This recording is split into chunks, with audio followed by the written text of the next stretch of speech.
Give me an example of one or two of like the biggest challenges that you have faced in your industry and working in your industry.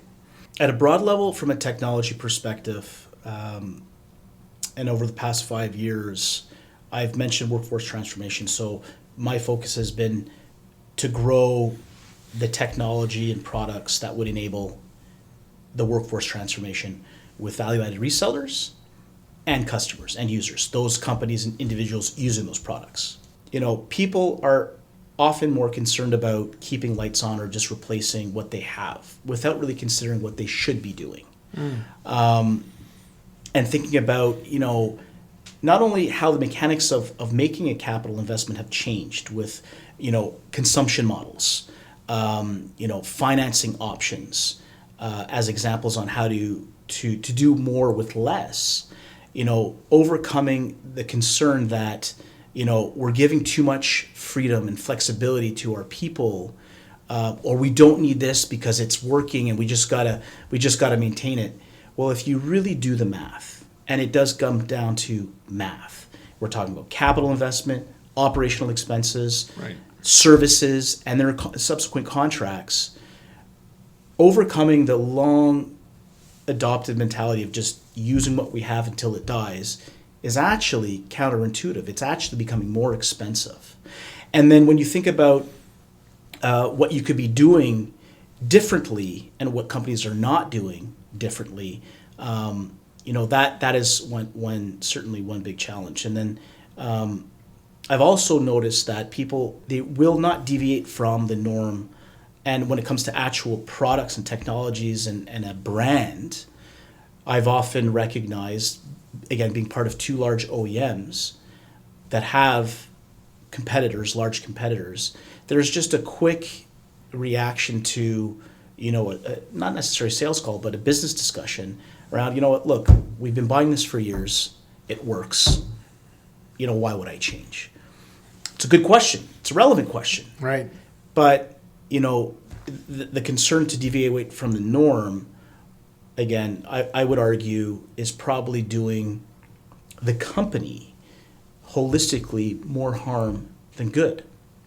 And I'll cite without naming where I worked and specific names, but I was in a sales call and we'd won a public procurement tender at 10 times less than the incumbent. And the incumbent 10 times less? 10 times less. Okay. And the funding for this particular procurement was coming from taxpayer dollars. Okay. And so when you think about exceeding their technical requirements, and you're doing so at the lowest total cost of ownership, and the buyer here is going to be using and leveraging public funding, taxpayer dollars, you hit every mark, crossed every T and dotted every I with regards to what they need. You're doing so at the lowest option to the taxpayer. When we found out we won at 10 times lower the incumbent, we did what was necessary to ensure that the individuals that were going to receive this technology and these platforms who may be unfamiliar with it, were going to get the right training, education, support, both from an in-house and an external capacity, and arming them with everything that they needed to do. And we later found out that they shelved that project. They put our technology, or the technology that won, in the corner of the room, and they circumvented the procurement model and ended up going with the status quo. Because the status quo for the individuals running that infrastructure were individuals that were more familiar with the technology, that had the confidence.